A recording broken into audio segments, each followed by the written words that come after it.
Joining us now, Madison Cawthorn. He's running for Congress. You're saying, excuse me, who's this guy? Well, let me tell you a little bit about him.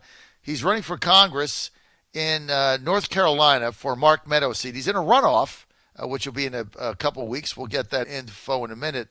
But here's what's interesting. He's 24 years old, and if he were to win, he'd be 25, which is the minimum age to get in Congress. If he wins the runoff, and I think he's got a heck of a shot at it, he would be the youngest congressman ever in the history of the Republic to serve in Congress at 25. Now, he was in a car accident when he was younger, and right now he's in rehab, but he's in a wheelchair, so he's paralyzed from the waist down, and he's running for Congress, 24 years old, lives in Hendersonville, North Carolina. That's the home of the old corporate office for Rosie's. I used to go there a lot when I was in the newspaper business. They used to advertise with us, so I know Henderson well. I know the drive from, I think I flew into Raleigh or something and drove out there a couple hours away. Nice drive on a back road in the middle of nowhere. He's an eighth-generation North Carolinian, and he's joining us now. Madison, great to have you. Good morning, John. I'm glad to be here with the Oracle of the Deplorables. So, Madison, you're 24 years old. You're crippled from the waist down. You're in a car accident. You're not letting any of that stop you. If you win, you would be the youngest person to serve in Congress ever, right? Yes, sir. In modern history, yes, I would be. There was somebody in 1772 or 1792, I believe, who got to serve at 22 years old because his father died. But aside from that, I would be the youngest. Okay, so I would imagine a 24-year-old running for Congress, a unabashed Trump supporter. I bet the establishment really would like to see someone else there. Am I right? Oh, no, you're absolutely right. When it comes to the D.C. insiders and the PAC bosses and the I call them mob bosses, they definitely want somebody else, one that they can control. But I oftentimes people are always telling me that I need to wait my turn and wait in line. But when people tell me that, I look at them and I say, what line? Who are we standing behind? I believe that leaders meet the times that they're in. They step up and lead, and they take charge for whatever is going on. I think our country needs bold leadership. I think our country needs someone who's going to be willing to serve the people and not their own self-interest. Tell me about the mob. You call them the PAC mob bosses. Tell me about the PAC mob bosses. Well, I mean, in our runoff election, it was a 12-way primary. It was I call it a knife fight in a phone booth. Because of when Congressman Mark Meadows announced that he was retiring, it left only about 9 weeks until the primary election was going to happen. And so what that meant is that there was a significant amount of just money that poured in right away. I mean, there was probably over $2 million spent in a 9-week span between all of us. But one of the candidates, the person I'm going up against right now, who only beat me by 0.8%, is currently running. She had $700,000 come in from PAC money from out of state. She had all kinds of endorsements from Congress people, and they were just from Arizona, from Ohio, from places that, what do they have to do with Western North Carolina? And so I'm proud that I ran a campaign. We've got over 2,000 donors from right here in the district, and I serve no one but the people of Western North Carolina. I feel like my opponent would be, shackled and a slave to these PACs who have she's bought and paid for by. When is your runoff, Madison? It's going to be on June 23rd. June 23rd, and that's a primary, and it's just whoever gets a higher percent is the nominee. And this is in Meadows district. And the opponent you're running against, I know on the air you're not supposed to say her name, but to save me from looking it up again, what's her name? Her name's Linda Bennett, and now she is a conservative. I don't doubt her Republican values or her Christian values, but at the end of the day, I have to. My whole argument is that we have to talk about effectiveness. We have an entire generation that's been deceived by socialism, and I mean, right now we are on the precipice of falling into an era of big government. I mean, our country has just print $5 trillion overnight. They're handing out like candy, and I believe that we needed to give the small business loans out to people who are really hurting. But I mean, like what you were saying earlier with your last guest, I mean, most of this money is being sucked up by these giant corporations, and that don't really need it. And so I'm afraid that we're falling into an era of big government where they're going to use this money to be able to control the people.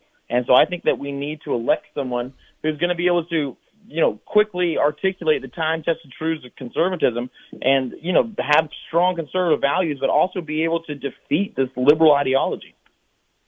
I mean, I just got to hand it to you. If you win this race, you are going to drive those, what did you call them, PAC mob bosses and other establishment types that run the party. You're going to drive them absolutely bat crap crazy, man. I mean, they don't want you in there because they can't tell you what to do. You're 24 years old. I mean, we need a young person in there. We need what are you now? Are you be considered a millennial or Generation Y? What are you? Millennial, You right? know what? I was born in 1995, and the cutoff is the year of 1995. So I kind of have the pleasure of getting to claim both generations. And so, but technically, according to Kiera, you're Generation Z. That is correct. Gen Z. Technically, I am a Gen Zer. You're a Zoomer. I am. But I mean, I think that really speaks to. I think that speaks to what the country needs right now.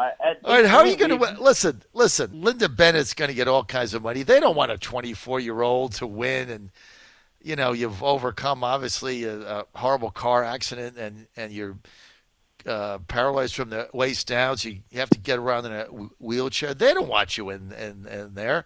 I would think that she's going to get a ton of money in at the end.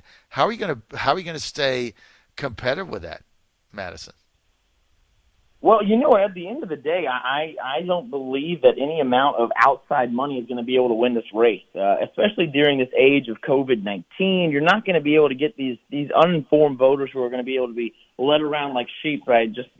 Like I said, these PAC mob bosses saying, "Oh, this is who you vote for," and they go and vote for them. They're not going to want to get up in the middle of June and in the middle of summer to go out at the risk of COVID-19 and try and go out and vote. But if you look at my voter base and our volunteers, I mean, my people are darn right rabid.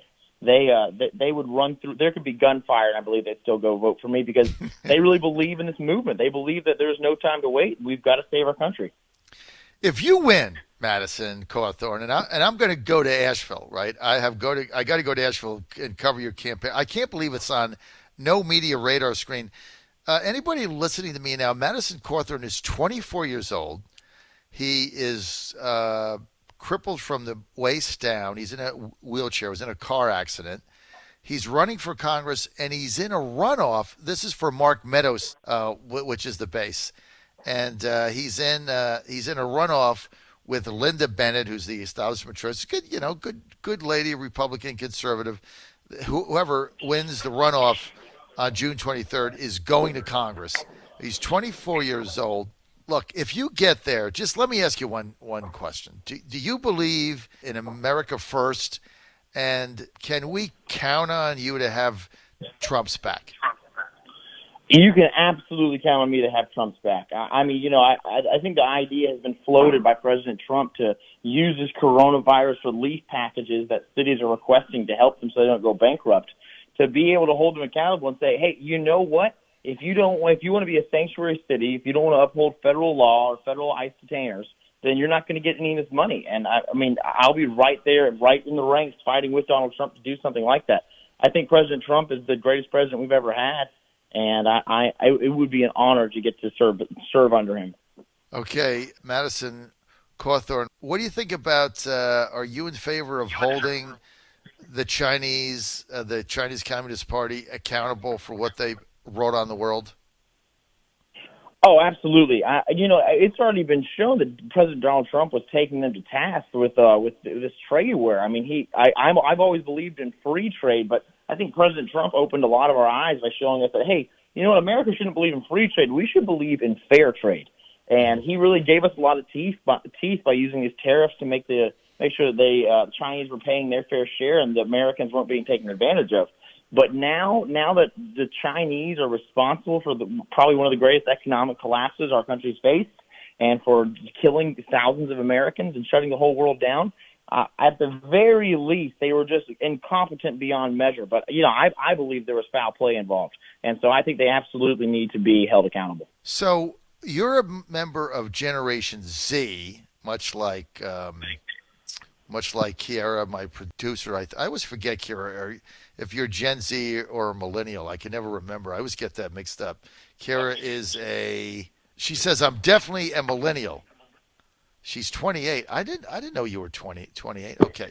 My producer's a millennial. Your Generation Z Zoom. We've got now, when this whole thing is said and done, we're going to have a national debt of what, $25 trillion, something in that range. I'm not paying for it, dude. I'm 62 years old, right? I'm paying a dime of this money. Either is my wife. Now I've got 3 children, 2 millennials, and I don't know what he is. He's 15, so what is that? Kara, I got to get all this stuff right. Generation Z. So I got 2 millennials and 2 Zs. I'm paying for crap. I'm going to be long gone. How are you guys going to deal with all this debt? Well, I'm sure Kira can give you a better answer than I can, but my plan is that we've got to get our budget very close to balance, or if not, have it running a surplus. And everyone says that, but very rarely do I ever hear Republicans have a plan to actually execute that. And so my plan for that is you've got to get rid of these entitlement programs. And I believe it'd be cruel to just cut those off cold turkey on just some random day and make people have to get along with that. But I think I've got a 15-year plan where we can slowly wean the American people off of these entitlement programs. It's very similar to Senator Rand Paul's penny plan. But once we wean these people off of these entitlement programs, and, I still have them in place for the people that need them, and I'm not talking about Social Security. I don't believe that's entitlement. I believe that's a right. You've paid into it, and it's not your fault the government was inept with their finances.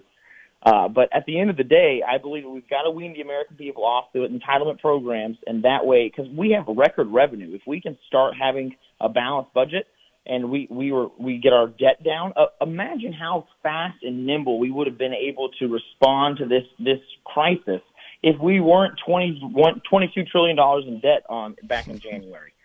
And so I think that it's just got to be fiscal responsibility, or else I think the debt's a national emergency. Well, I'm not going to have to deal with it. So there's an unfairness, right, to this whole thing, because we keep running up the debt, and it's the Generation Zs and the millennials that are going to have to pay for it.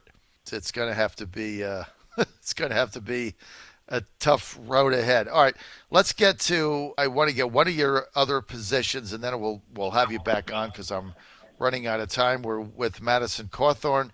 Madison is a candidate for Congress in North Carolina in the Asheville area, and he is running for the seat of the now Chief of Staff Mark Meadows. He's in a runoff June 23rd with another conservative, Linda Bennett. Madison is a 24-year-old. He'd be the youngest person ever to be in Congress elected. Also, he was in a car accident, and he is paralyzed from the waist down, so he has to get around in a wheelchair. So, Madison, tell us about these wars we're in. Troops in Syria, Afghanistan, Iraq. Are you in favor of us getting out of all these Middle Eastern wars? I'll tell you that I think that a lot of people want to pull all of our troops back right away and have Americans back in the country. But I believe that the world is safest when America has its hand on the steering wheel.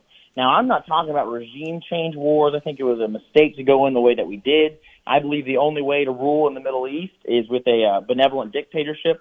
I mean, you look in Saudi Arabia, you look in Jordan, some of the most successful countries in the Middle East, they're ruled by benevolent dictatorships. I don't think our model of democracy works there, and so I feel like we've just kind of been flawed with our way of thinking there. But I am a proponent of making sure that we have troops stationed all around the world so that we can quickly respond to things and that America has its hand on the steering wheel. I'm for America first, and I believe the only way to ensure that America is always first is to make sure no one can ever rise up against us. All right, Madison, thank you for your time. If people want to get involved, tell them your website. Just go to MadisonCawthorn.com, and Cawthorn is spelled without an E. Just go there. You can see it's got videos on all white positions, and you can get involved with the campaign. Anyways, John, thanks for having me. It was a pleasure. Can't wait to see you in North Carolina.